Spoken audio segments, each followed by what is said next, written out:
irmãos, eu tenho pregado nos cultos de celebração uma série de mensagens. Essa já é a terceira mensagem que eu prego sobre esse mesmo tema, que é sobre uma igreja raiz. E talvez aqueles que não estão tão familiarizados com o termo raiz, igreja raiz, o que isso significa? Na realidade, os termos raiz e Nutella, eles surgiram pela internet. Quem nunca viu diz: olha, esse aqui é um Nutella. Em tese seria alguém que frágil, mais elaborado, mais sensível, né? Enquanto que alguém raiz seria alguém mais duro na queda, mais embrutecido, né?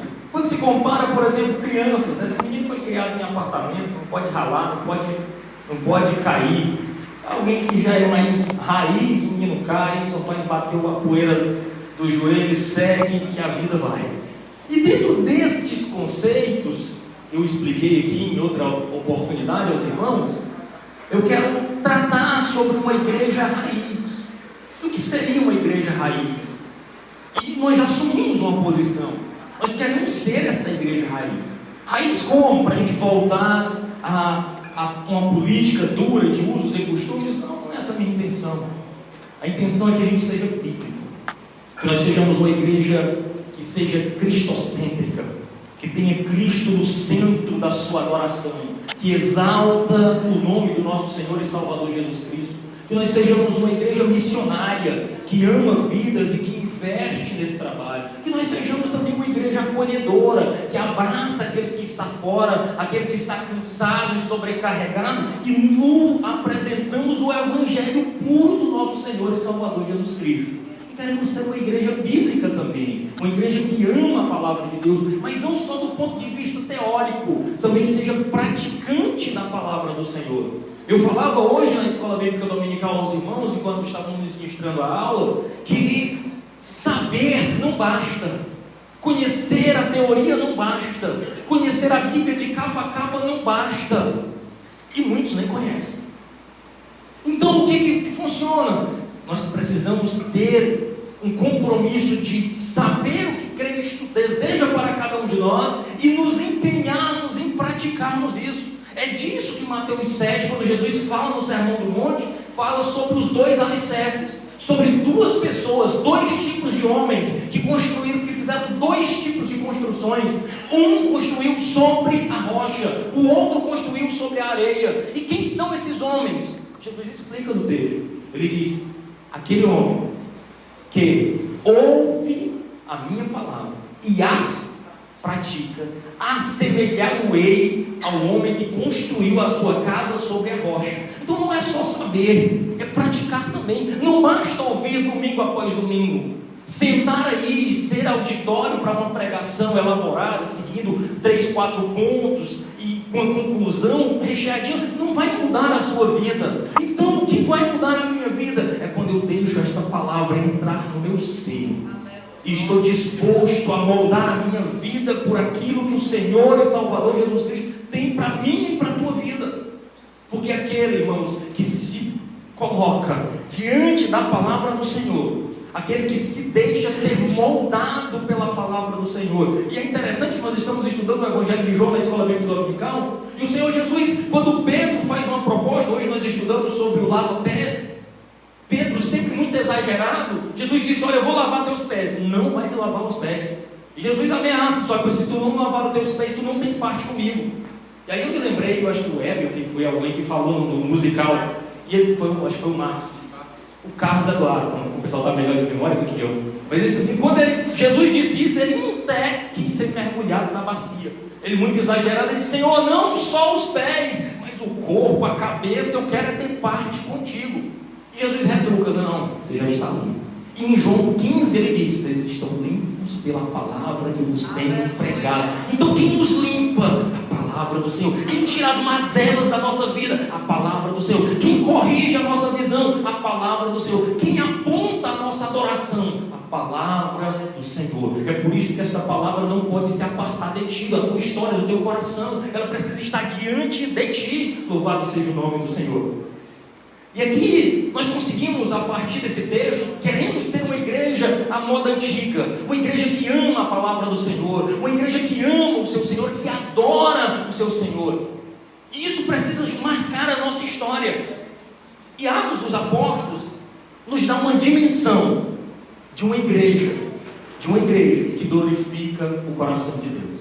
E eu falei já em algumas oportunidades de um modelo de uma igreja raiz, que é uma igreja que é fundada ali, é inaugurada ali em Atos, mas é uma igreja que ela foi pensada na mente de Deus antes da fundação do mundo. Esta igreja do nosso Senhor e Salvador Jesus Cristo, ela foi gestada ao longo do Antigo Testamento. No Novo Testamento, nos dias de Jesus, ela vem à existência e finalmente é inaugurada ali em Atos dos Apóstolos, capítulo 2, no dia de Pentecostes, onde há um derramamento do Espírito Santo de Deus, e então ensaia a igreja, a coluna e firmeza da verdade, a igreja do Senhor e Salvador Jesus Cristo. É por causa desta igreja presente neste mundo, que este mundo ainda não sucumbiu. É por causa dos crentes, dos fiéis à terra, aqueles que vivem para a glória de Deus, que este mundo ainda não sucumbiu. É por isso que nós estamos aqui, para anunciar as verdades eternas e apontar o coração do povo perdido para o Senhor e Salvador Jesus Cristo. Esse é o motivo. Essa é a nossa missão, esse é o nosso chamado, isso é o motivo de nós estarmos reunidos aqui, irmãos. É corrigir a visão, é deixar de olhar um pouco para as nossas próprias necessidades e olhar para a cruz, para a obra do nosso Senhor e Salvador Jesus Cristo.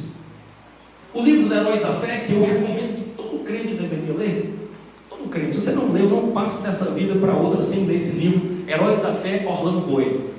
Exatamente no capítulo 20, ele narra a história de vários homens de Deus, que ele chama de heróis da fé, 20 homens especificamente, que impactaram o Evangelho, impactaram o mundo com o Evangelho. Ele cita um homem chamado de Charles Hammond Spurgeon.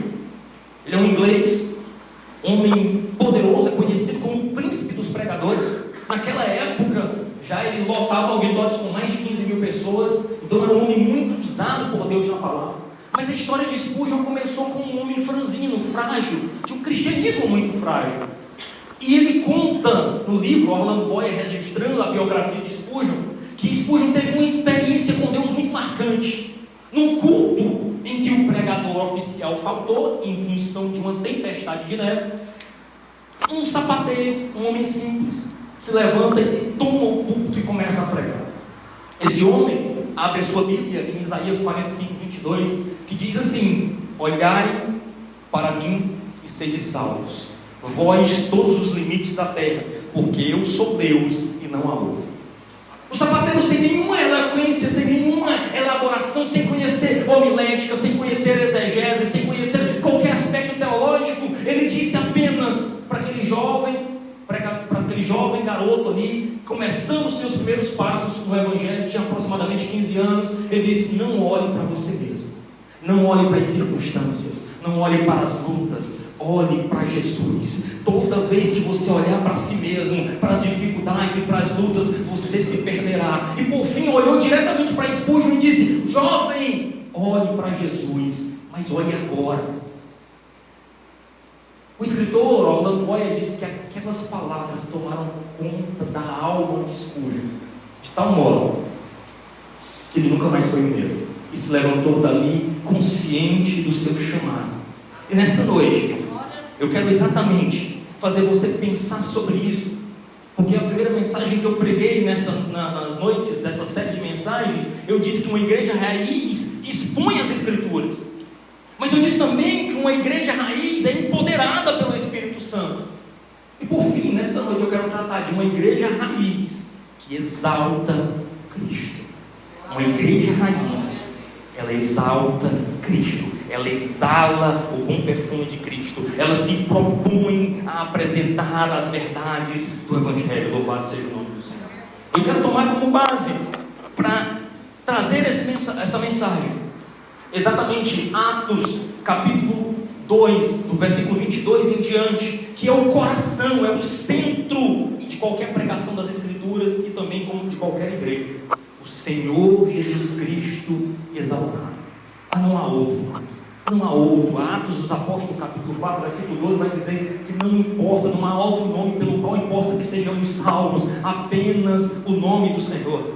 Note que Pedro, nessa passagem especificamente, ele cita o profeta Joel, ele traz para o coração daqueles seus ouvintes. Você precisa lembrar que ele está discursando para um número imenso de pessoas ali no dia de Pentecostes, de Atos 2, no dia em que o Espírito Santo desce sobre toda a carne, e ele faz uma exposição ali, chamando a atenção para o profeta Joel, mas em seguida ele também molda todo o seu discurso para apresentar Jesus Cristo exaltado. Se não vejamos o que diz o texto, verso 22 do capítulo 2 de Atos do Apóstolo: povo de Israel, escute, Deus aprovou publicamente Jesus o Nazareno, ao realizar milagres, maravilhas e sinais por meio dele. Como vocês bem sabem, ele foi entregue conforme o plano pré-estabelecido por Deus e seu conhecimento prévio daquilo que aconteceria. Com a ajuda de gentios que desconheciam a lei, vocês, Pedro é enfático, vocês o pregaram na cruz e o mataram. Mas Deus o ressuscitou, libertando-os dos horrores da morte, pois ela não pôde mantê-lo sob o seu domínio. A respeito disso, disse o rei Davi. E Pedro agora corre e vai lá para o Salmo 16, 8 a 11, citado no texto de Atos.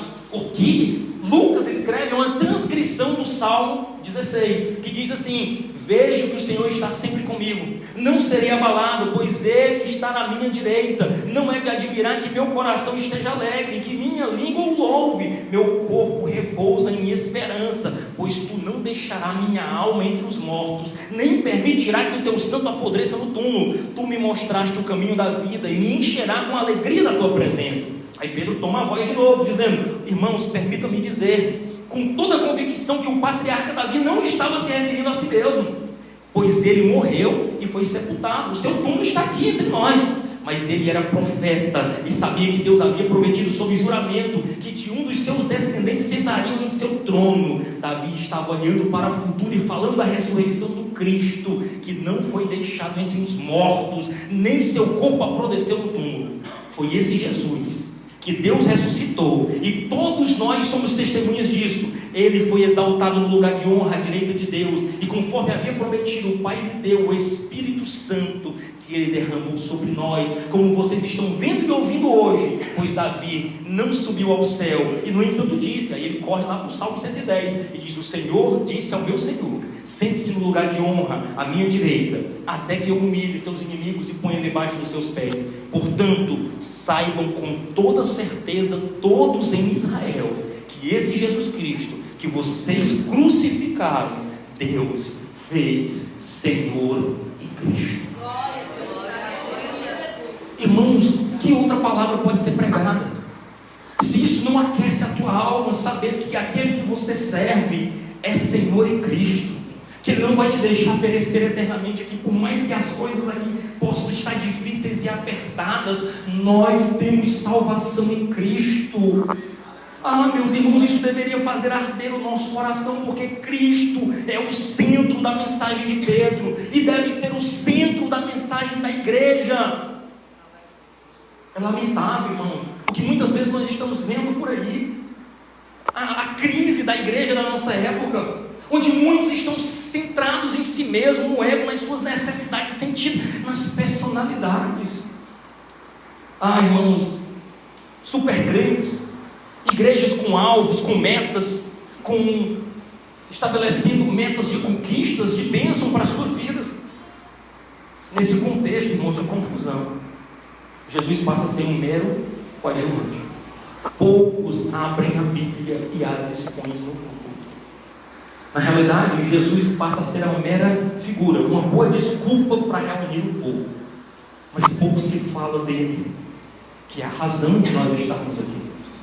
Muito se promete de bênçãos, e não tem problema, Deus promete bênção também para o seu povo. Eu não sou contrário a isso, não. Deus tem nos abençoado, mas isso não deve ser o alvo do nosso coração. Isso não deve ser a motivação do nosso coração. Infelizmente, muitos têm tomado Cristo e têm colocado Ele de lado, e Ele tem sido apenas um meio para algo maior. Não tem que ir para a igreja para ser abençoado, então eu vou, que meu alvo é ser abençoado. Meu alvo não é conhecer o Cristo, meu alvo não é caminhar com este Cristo, não é ter Ele reinando na minha vida, na minha história. Irmãos, infelizmente nós esvaziamos a centralidade do Evangelho. Deixa eu te dizer, o Cristo que nós adoramos, irmãos, Ele está vivo. Esse Cristo é vivo. Nós somos chamados para exaltar Cristo. Nós somos chamados para declarar que Ele é Senhor sobre a nossa vida, sobre a nossa história, sobre quem nós somos. A nossa igreja existe por causa de Cristo. A nossa história é para Ele, para louvor da sua glória. Este Cristo, Senhor e Deus, da minha e da tua vida. Louvado seja o nome do Senhor. Pedro, irmãos, ele lança aqui 5 observações importantes sobre a pessoa e a obra de Jesus. Ele começa no verso 22 falando de Jesus homem, mas ele encerra ali no 36, no 34, mais ou menos no 36, falando desse Senhor exaltado à destra de Deus Pai. Ele fala desse Deus homem. Primeiro, Pedro exaltou Jesus Cristo falando da sua aprovação. O verso 22 do capítulo 2 diz assim: escute, Deus, o povo de Israel escute, Deus aprovou publicamente Jesus, Nazareno, ao realizar milagres, maravilhas e sinais por meio dele, como vocês bem sabem. Pedro não estava falando para a gente que desconhecia a história. Ele estava falando para um público que tinha visto milagres de Jesus. Ele estava falando para um público que assentiu com a crucificação de Jesus, mas muitos desses também se alimentaram do pão que Jesus multiplicou e dividiu. Ele estava falando para gente que sabia da história, que tinha vivido naqueles dias. E ele pega e diz assim: olha, esse Jesus de Nazaré, este homem, ele está citando e dizendo assim: olha, ele não é um ser extraordinário, ele não é um extraterrestre, ele era Jesus de Nazaré, cidade que vocês repudiavam. Ele era homem, mas ele não era um homem qualquer, ele é um homem aprovado. Foi aprovado por Deus, foi aprovado. E aqui a ideia de aprovado, dentro do sentido grego da palavra escrita aqui, provado por argumentos, testado. E aí Pedro vai citar: pelo poder sobrenatural de Deus, que exercitou nele e através dele, e todos podemos atestar isso e testemunhar. Irmãos, Deus era com Jesus, e por meio de Jesus, Deus também é conosco. É por isso que ele é chamado Emanuel. No original, Emmanuel, Deus em nós. Por meio de Jesus, Deus está conosco. Louvado seja o nome do Senhor. E agora Pedro chama a atenção para as evidências do seu poder por meio de Jesus Cristo. Irmão, Jesus não foi um homem comum. Jesus não é um mito, não é uma fábula, não é uma lenda. Você pode dizer: não, 2000 anos, isso não faz sentido para mim. Cadê esse Jesus? Não, esse Jesus está vivo, ele continua operando, ele continua tratando os corações, irmãos. E Pedro faz questão de dizer: todos vocês sabem disso, todos vocês conhecem a história. Perceba que a ressurreição aqui não estava em discussão. Tinha saído, é mais ou menos o musical que nós cantamos aqui. Todo mundo saiu, bafafás, saiu a notícia. Jesus ressuscitou, foi visto. Paulo, escrevendo aos Coríntios, no capítulo 15, ele vai dizer assim: Jesus foi visto por Pedro, que ele chama de Cefas, pelos 12 e por mais de 500 irmãos. É muita gente. Não é 1 ou 2 que dá para comprar, ludibriar, enganar. Foi muita gente que viu esse Jesus vivo.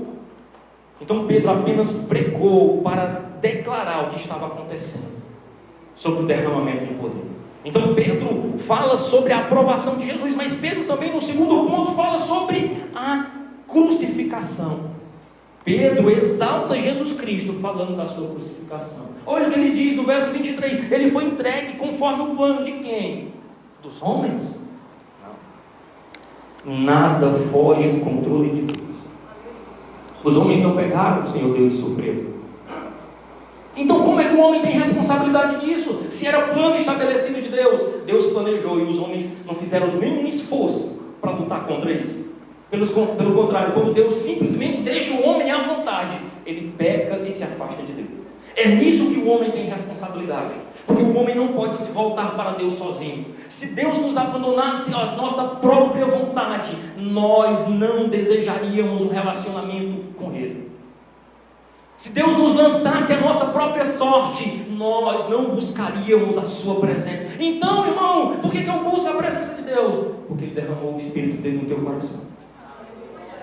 E aí Ele te convence do pecado, da justiça e do juízo. Se não for o Espírito Santo de Deus em mim e em você, nós estaríamos vendidos aos nossos desejos, vendido a nossa carne. É disso que o apóstolo Paulo fala no capítulo 5 de Gálatas. As obras da carne tomariam conta da nossa história. É por isso que você vai ver muita gente aí voltada para si mesmo, vivendo para si mesmo.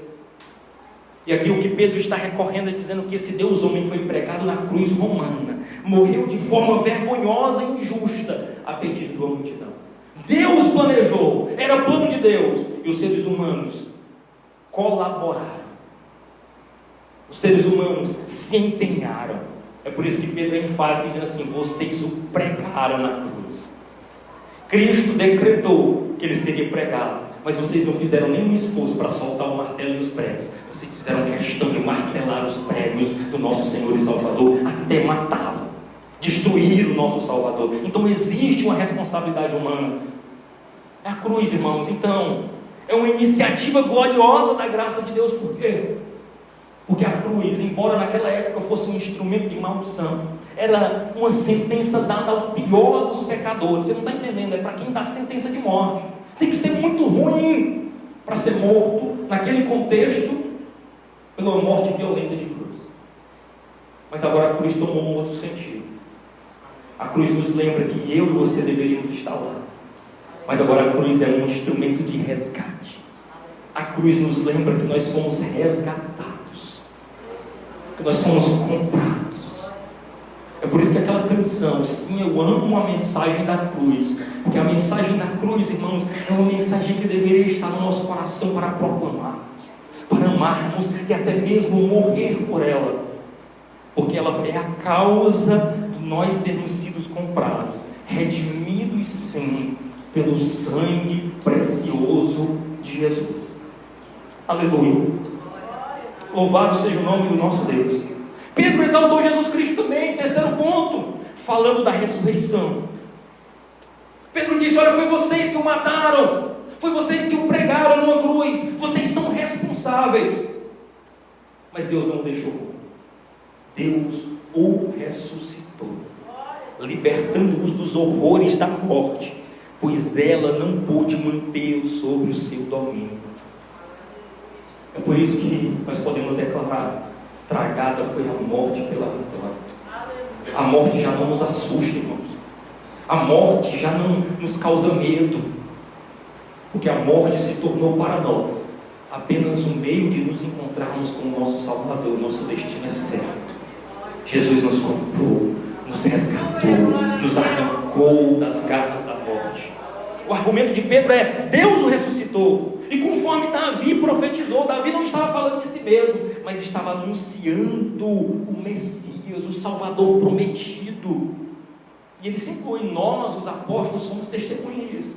Irmão, testemunho nesse contexto aqui, afirmar naquele dia que Jesus tinha ressuscitado, não era para a gente medroso, não. Aí aqui é preciso a gente lembrar do contraste de Pedro, né? Quem era esse Pedro? Há poucos dias, para ser exato, menos de 50 dias, porque o Pentecostes acontece 50 dias após a Páscoa. Não tinha 2 meses, este homem estava negando Jesus, estava dizendo: nem o conheço, não sei nem quem é. Mas agora, cheio do Espírito Santo de Deus, ele está dizendo assim: olha, eu sou dele, Jesus ressuscitou e eu sou testemunha. Quer matar, pode matar, porque eu não nego o meu Senhor. Irmãos, é por isso que nós precisamos deste Espírito derramado sobre nós, para nos tirar o medo, para lançar fora todo medo, toda dúvida, toda insegurança, porque nos braços de Jesus nós estamos seguros, nós não temos medo. Esta, irmãos, a mensagem da cruz. Cruz e ressurreição é o núcleo duro, é o centro do evangelho cristão. Crucificação porque foi morte substitutiva. O que significa isso? Tomou o nosso lugar. Nós deveríamos ser presos, nós deveríamos ser crucificados, nós deveríamos ter sido mortos. Então não fomos por quê? Porque Jesus disse: não mata ele não, deixa que eu morro no lugar dele. E talvez, irmãos, talvez você que é pai, corresse o risco de se colocar no lugar do seu filho. Talvez, nem certeza, numa situação de perigo, de morte, você: não, meu filho não, eu vou, deixa ele viver mais. Talvez, Porque a paternidade, a maternidade muda os nossos paradigmas. Ela põe uma loucura no nosso coração assim, que é amor de Deus. É Deus provando que Ele é amoroso. Mas entregar o nosso filho para salvar outra pessoa, ou a nós mesmos, por mais que a pessoa seja gente boa, seja legal, não, é legal, mas mata ele mesmo, que eu prefiro viver. É gente boa. E se fossem pessoas ruins? Vocês, mata esse aí, você ainda está vivo. Está perguntando ainda se vai matar. Eu não vou no lugar. Mas nós éramos, em alguns casos ainda somos, esta pessoa ruim, por quem Jesus morreu.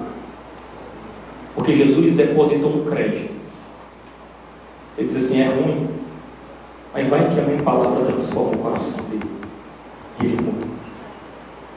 É ruim, é inimigo meu, mas se meu espírito entrar na história da vida dele, ele será outra pessoa. O amor de Deus, irmãos, por mim, por você, é um crédito. Você pegou um empréstimo com Jesus. Você sabia disso?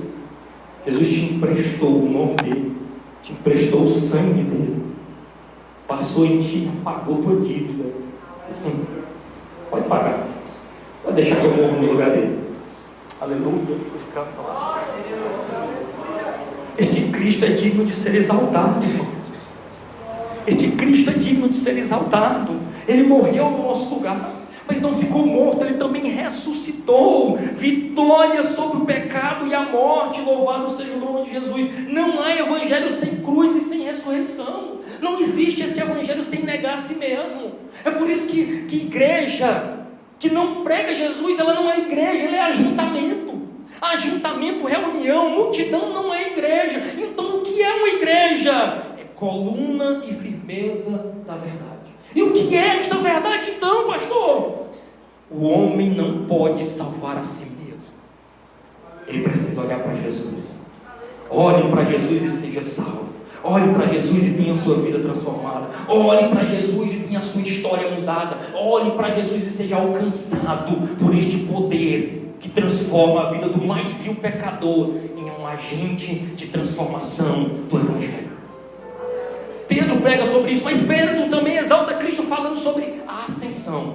Ele diz: ele foi exaltado, verso 33, ao lugar de honra. Que lugar é esse? À direita de Deus, conforme havia prometido o Pai, lhe deu o Espírito Santo. Aí Jesus não ficou só com o Espírito Santo para ele. Pedro argumenta e diz: ele derramou sobre nós, como vocês estão vendo e ouvindo hoje. O Espírito Santo sobre a minha vida e sobre a tua vida é promessa do Pai. Ele deu a Jesus. O Pai deu o Espírito Santo a Jesus, de acordo com o argumento de Pedro aqui. E Jesus não ficou para ele. Ele disse: eu vou derramar sobre os meus. E derramou sobre a minha vida, sobre a tua história. É por isso que você é impulsionado para Cristo. Ele derramou sobre mim e você. É por isso que tem transformação de vida daquele que se coloca diante de Jesus. Porque o Espírito Santo nos amarra, nos impulsiona, nos leva para mais próximo do Pai. Louvado seja o nome do Senhor Jesus. Aqui Pedro faz uma síntese maravilhosa: ressurreição, ascensão, exaltação e derramamento do Espírito. Ah, meu irmão, note a estratégia aqui. Ele fala sobre a ressurreição, que levou à ascensão e que levou à exaltação. E cita Davi. E aí ele diz no verso 36: portanto, saibam com certeza todos em Israel, que esse Jesus que vocês crucificaram, que vocês disseram acabou para ele, agora nós silenciamos a voz dele, agora ele não diz mais nada, agora ele está morto e enterrado. Esse mesmo Jesus, Deus fez Senhor e Cristo. Ah, meu irmão, Jesus, a igreja do primeiro século, irmãos, é uma igreja centrada em Cristo, uma igreja de Jesus, que amava, que falava sobre Ele, que adorava, que compartilhava com as pessoas com poder, com intrepidez, corajosamente. Essa igreja vivia, andava, era cheia do Espírito Santo de Deus. Ela exalava e exaltava o Cristo vivo. Ai, irmãos, não tem como. Eu não sei se você já leu Atos 2 com saudade. Quando eu leio especificamente o versículo 47, que eles tinham tudo em comum, dá saudade, parece que um tempo que eu digo, mas era muito massa congregar nessa igreja, era muito bom saber que eles tinham ali tudo em comum, que eles partiam pão em comunhão, que eles caminhavam juntos, que este povo exalava Cristo, que eles caíam na graça do povo.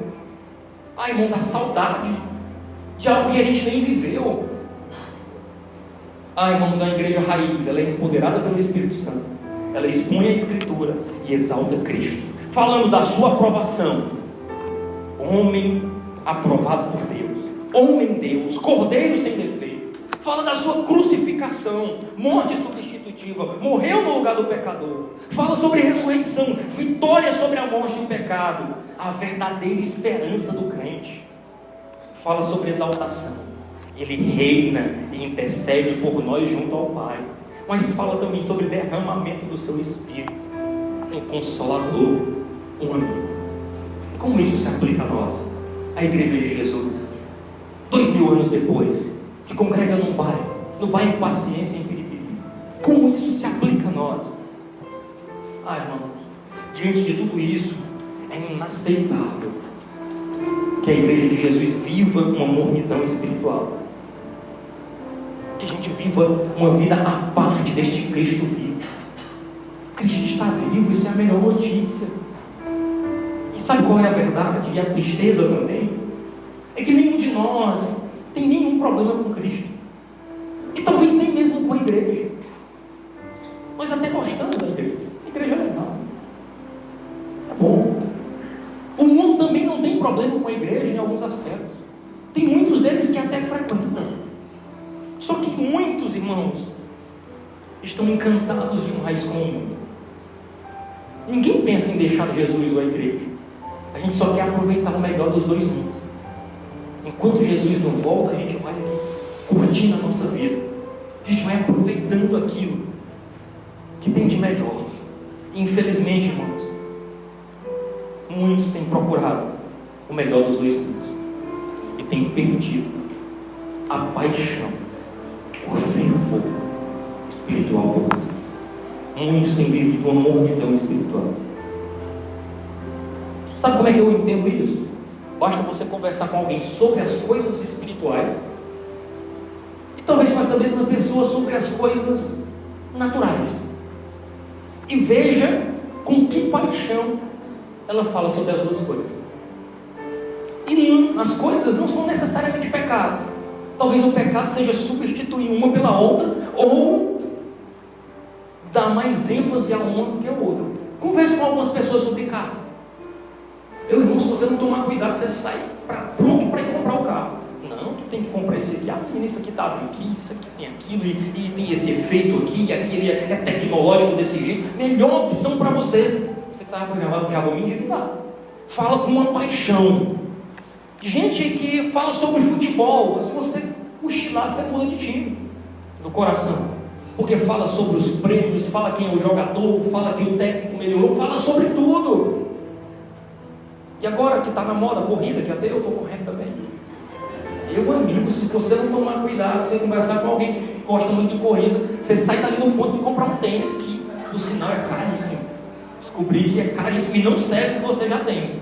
Porque tem que ser uns diferentões, que você dá um rim ali e tal. Mas se você vacilar, você está na próxima corrida. Você acorda, meu Deus, eu estou correndo, nem percebe. Porque é de tanta paixão que a pessoa fala. E não há problema necessariamente nisso. Vida fitness, então, se você conversar até comigo, eu já dou até uma dica. Sou usado, estou dizendo que sei isso e sei aquilo. E praticamente te convenço. Ah, irmãos, tem problema nisso, pastor? Você está dizendo que está errado? Não. Eu estou dizendo que nós precisamos de fervor tal sobre as coisas do céu também. De apresentar no nosso ambiente de trabalho e dizer assim: olha, rapaz, correr é bom.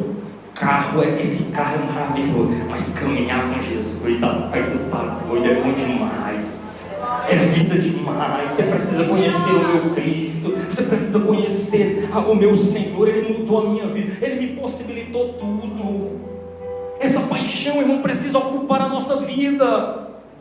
Nós estamos dispostos, irmãos, às vezes a grandes sacrifícios para a nossa vida comum, dispostos a renunciar a grandes coisas pelas nossas paixões. paixões. Mas quando se trata do Evangelho, nós estamos pouco dispostos. Quando se trata da nossa missão, muitas vezes nós somos mornos. Não falamos da nossa fé com entusiasmo, com paixão. Às vezes falamos que ser crente é difícil. Mas pensa um negócio difícil, esse negócio de ser crente. Mas só prova. É só luta. Não. Nós somos mais do que vencedores. Nós estamos vencendo, nós estamos vivos. Nós estamos com Jesus. E Ele na nossa vida tem feito a diferença. Irmãos, nosso erro da igreja deste século, nós nos acostumamos com uma vida sem fervor. Estamos ocupados demais, vivendo para nós mesmos, e perdemos Cristo dentro do templo. Eu acho que um dos episódios mais marcantes é o episódio que aos 12 anos Maria e José vão até Jerusalém para adorar. E eles, confiantes, diz o texto bíblico, que Jesus estava com seus primos, com os familiares, eles voltam e caminham um dia, e então se dão conta que Jesus já não estava com eles. O texto não fala sobre isso, fazendo aqui uma forçação do texto. Muitas vezes a gente está assim, estão caminhando, jurando que Jesus está bem aqui pegado na mão. Quando se espantou e vixe, eu já deixei Jesus fora, tempo que Jesus não está comigo, que eu não tenho mais fervor, que eu não tenho mais alegria da salvação. Eu estou no piloto automático. Eu oro quando os outros oram, eu canto quando os outros cantam. Meu irmão, se você está nesse piloto automático, em nome de Jesus, toma a rédea da tua vida e se lança aos pés de Jesus, porque crente não é para viver no piloto automático, crente é para viver fervorosamente na presença do Senhor. O que tem de pastor não chega a dar dó, inventando coisas, um programa, todo final de semana é uma programação para manter os crentes na igreja, e traz fulano, e a conferência daquilo, e mexe com aquilo outro, porque se ele não fizer, os crentes vão para outro lugar. Chega a igreja na cidade, pastor não dorme, meu Deus, vai tomar meus crentes, porque lá é melhor, lá é mais climatizado, lá tem um ferro, tem um forró, gente aflita. Eu não me aflito não, aí vá, Jesus te leve. Mas nós não podemos ser assim. Nós não podemos fazer, Cristo tem que ser suficiente. Cristo tem que ser suficiente. Você não pode vir aqui para me ver pregar. Você precisa vir aqui para ser transformado pelo Evangelho. Você precisa vir aqui para receber de Deus. Irmãos, nós temos tido de crentes lotando templos e permanecendo vazios, porque não sabem mais o que é uma lágrima na presença do Senhor. O desafio do Evangelho para mim e para você é uma mensagem dura. Ele diz assim em Lucas 9:23: dizia a todos, que é Jesus, se alguém quiser vir após mim, negue-se a si mesmo, dia a dia tome a sua cruz e siga-me. Porque quem quiser salvar a sua vida, perdê-la-á. Mas quem perder a vida por minha causa, este a salvará. Que aproveita o homem ganhar o mundo inteiro, se vier a perder-se ou a causar dano a si mesmo. O chamado de Jesus, irmãos, é um chamado de negue-se, tome a cruz e me siga. O chamado de Jesus é: venha para mim, mas venha para eu transformar a tua história. E é para quem quiser. Mas você pode dizer assim: e se eu não quiser, pastor? Jesus não dá uma resposta objetiva, mas basicamente ele está dizendo assim: o problema é seu, é com você, porque eu estou te dando a oportunidade. Como é que você sabe disso, pastor? Eu olho para o ladrão da cruz. Jesus, quando é crucificado, ele é posto do lado de dois ladrões. Um fala assim: ei, tu não é o bichão? Tu não é o bonzão? Salva-te e a nós também. Está dizendo assim: quero descer da cruz, bora descer todo mundo junto? O outro o repreende e diz: rapaz, nós merecemos estar aqui. Ele: não, Senhor, lembra-te de mim quando estiver no teu reino. Note que para o primeiro Jesus não disse nada, porque Jesus não responde a quem quer descer da cruz. Mas para quem quer entrar no reino, ele diz: hoje mesmo. Você quer descer da cruz? Jesus vai dizer assim: vai, filho, você quem sabe. Mas quem quer entrar no reino, Jesus está aqui. Porque para entrar no reino, tem que estar crucificado junto com Jesus. Não tem outro jeito. Eu gostaria de dizer assim, rapaz, eu tenho uma portazinha mais leve aqui, tá? Vem cá que eu te coloco para dentro. Não dá. Eu até brincava no musical que muita gente veio no sábado sem se inscrever e não entrou. E depois a gente brincando, fazendo piada interna, dizendo assim, ó, muita gente não se inscreveu e entrou, mas no céu não é assim. Tem que estar com o nome na lista, tem que estar escrito, tem que ter marca de cruz, tem que ter marca de dizer, olha aqui, Jesus, eu carreguei a minha. Olha aqui, Senhor, eu estou crucificado contigo. Aí Jesus, você entra. Não dá para pular, não dá para falar com um amigo, não dá para falar com o pastor, não dá para dizer, chama o pastor Danias, que ele vai me botar para dentro.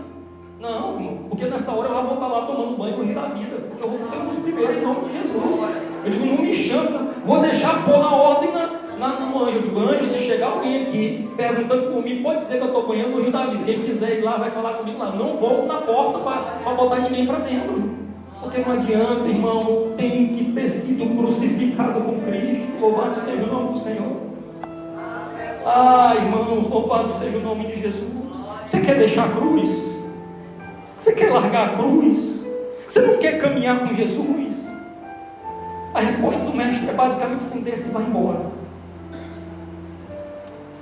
Ah, irmão, mas não larga Jesus não. Esse Jesus é a melhor coisa para a tua vida. Mas esse Jesus também não aceita as coisas de qualquer jeito. Malaquias, todo crente deveria. Vou citar um livro da Bíblia. Vocês estão lendo muito livro fora da Bíblia, fora da Bíblia. Malaquias. Estou lendo com a minha galera. Eu me deparei com um texto que é muito triste. Jesus reclamando.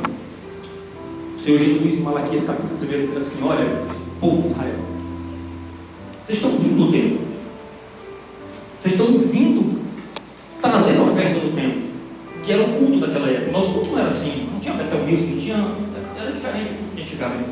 O culto era você levar uma oferta e sacrificar no altar. E não mudou também não. Você só não tem que trazer um cordeiro aqui, um animal para ser morto, porque Jesus já morreu por nós. Então o sacrifício agora, como diz Paulo no capítulo 12 de Romanos, o sacrifício é vivo, santo e agradável. Então quem é o sacrifício? É você. Um culto racional, conhecendo Jesus. Mas aquele povo lá estava levando, sabe o quê? O que sobrava. Aí Deus reclama, gente. Basicamente Deus está dizendo assim: pessoal, vocês estão me trazendo o carneiro cego, humano, o mais defeituoso. Pessoal, que é isso? Vocês estão trazendo para mim o que sobra. Vocês estão vivendo melhor para vocês e para mim vocês estão dando o que resta. E ele reclama de Malaquias, falando para aquele povo: olha, vocês estão desviados, vocês estão trazendo defeituoso, a pior oferta. Era um povo, irmão, que não estava querendo largar da igreja. Ele está dizendo assim: o povo vai falar se a gente deixar de congregar, então a gente vai de qualquer jeito. A gente vai só cumprir tabela, que é para o pastor mandar mensagem, não cobrar a nossa presença. A gente vai do jeito que está.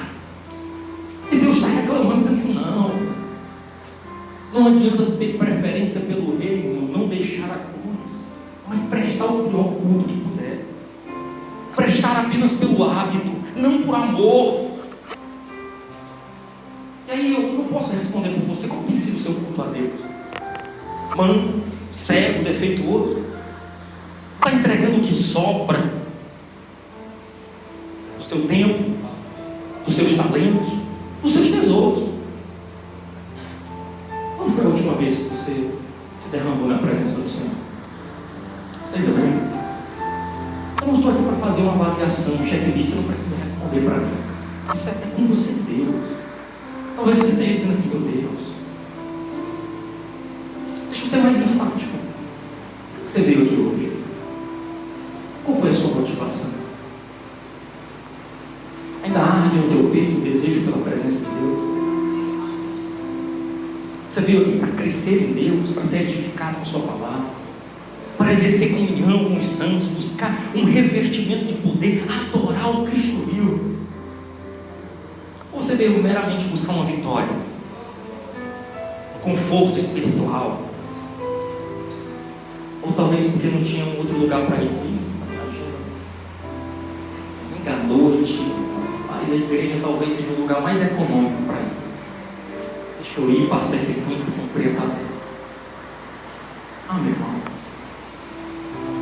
Jesus reclama em João 6, talvez um dos textos mais duros. Dizia: vocês não me buscam pela verdade. Que verdade era essa? Que eu sou o Filho de Deus. Vocês estão me buscando porque tem comida no final.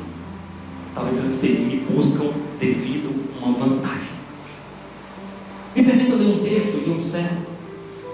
Encontrei aí nas redes sociais, mas a autoria não é minha, obviamente, é da Júlia Moisés. Ela diz mais ou menos assim: ele chegou empolgado, o louvor foi bom, a pregação fez sentido, ele até chorou. 6 meses depois, não tinha mais novidade, o pastor não parecia mais tão surpreendente, o discipulado era exigente, e a empolgação virou impaciência. Ele partiu e falou mal. Semana seguinte, nova igreja, nova promessa, novo ciclo de consumo.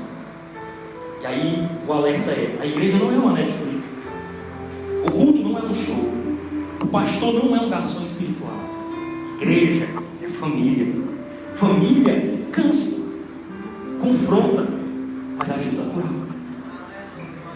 É hora de parar de estar na igreja e se tornar igreja. Igreja viva. Sirva, perca, fique. O evangelho não é sobre sentir algo novo, é sobre se tornar alguém novo. Isso só acontece quando a raiz encontra o solo. Aí preciso citar o Salmo 92:12, que diz: o justo florescerá como a palmeira, crescerá como o cedro no Líbano, plantados na casa do Senhor, florescerão nos átrios do nosso Deus. Se você estiver plantado no Senhor, se você estiver plantado em Deus, olhando para Cristo, exaltando o seu nome, você vai ter uma vida vibrante, cheia do poder de Deus. Aleluia. Aleluia. Quem sabe esta noite, irmãos, é uma noite de encontro, nós corrigimos a nossa visão.